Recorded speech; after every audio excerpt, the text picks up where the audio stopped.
జాతర ఒక భాగంగా, సంచార జాతర ఉద్యమంలో ఒక భాగంగా మనం పోయినప్పుడే మన హక్కుల్ని, మన ఆత్మగౌరవాన్ని కాపాడుకుంటామనే విషయాన్ని మీ అందరూ తెలియపరుస్తూ, సంచార జాతర ఒక భాగమైన ఫకీర్ కులస్తులకి ప్రత్యేకంగా ఫకీర్ అసోసియేషన్ కార్పొరేషన్ ఏర్పాటు చేయాల్సిందిగా మన ప్రభుత్వాలను డిమాండ్ చేయాలా.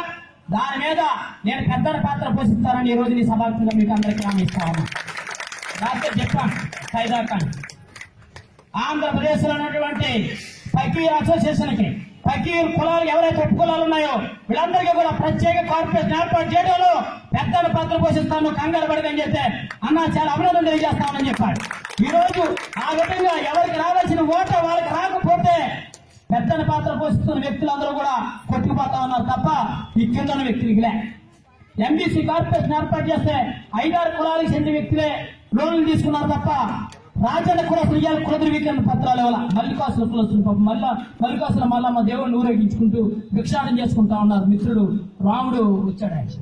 అలాంటి కులాలకి దేవర వాళ్ళు కొరలతో కొట్టుకుంటారు, కోసుకుంటారు. వాళ్ళకి ఇక్కడ కుల ధృవీకరణ పత్రాలు ఇవ్వాల. మొండి పండ కులస్తులకు కుల ధృవీకరణ పత్రాలు ఇచ్చే పరిస్థితులు లేదు.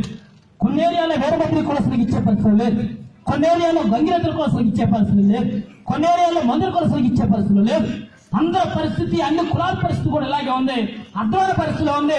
అందరూ కూడా ఐక్యత చేసి ఐక్య పోరాటం చేయకపోతే ఆత్మగౌరవాన్ని, అస్తిత్వాన్ని కోల్పోతామనే విషయాన్ని మీ అందరికీ తెలియపరుస్తూ, రానున్న కాలంలో సంచార జాతర ఆత్మగౌరవం కోసం మనం అందరూ పోరాటం చేయాలని, రానున్న కాలంలో ఎవరైతే ఫకీర్ కులస్తులకి పక్కా గృహ నిర్మాణ పథకంలో ఫస్ట్ ప్రయారిటీ ఇవ్వాలని, ఎవరైతే ఫకీర్ కులస్తులకి పక్కాగా చదువుకున్న పిల్లలు ఎవరైతే ఉన్నారో వాళ్ళందరి స్కాలర్షిప్ లో కూడా ఫస్ట్ ప్రయారిటీ ఇవ్వాలని, అలాగే ఎవరైతే సంచార జాతర ఒక భాగమైనటువంటి ఫకీర్ కులస్తులకి ప్రత్యేక కార్పొరేషన్ ఏర్పాటు చేసి ఒక అధ్యయన కమిటీ చేసి దీనిలో స్టడీ చేయాల్సిన బాధ్యత రాష్ట్ర ప్రభుత్వం తీసుకుని, ఎవరికైతే కుల ధృవీకరణ పత్రాలు ఇవ్వటం లేదు, ఎవరికైతే ఇల్లు స్థలాలు లేవో వాళ్ళందరికీ కూడా పక్కా ఇల్లు, పక్కా కుల ధృవీకరణ పత్రాలు ఇచ్చే విధంగా రాష్ట్ర ప్రభుత్వం మీద పోరాటం చేయడానికి నేను సిద్ధంగా ఉన్నాను. మీరందరూ కూడా సహకరించాలని, రానున్న కాలంలో ఏ రాజకీయ పార్టీ అయినా సరే, ఏ రాజకీయ నాయకులు అయినా సరే వాళ్ళ దగ్గర మనం ప్రశ్నించినప్పుడు, వాళ్ళ దగ్గర మనం పోరాటం చేసినప్పుడే మన హక్కుల్ని, మన ఆత్మ గౌరవాన్ని కాపాడుకుంటాం తప్ప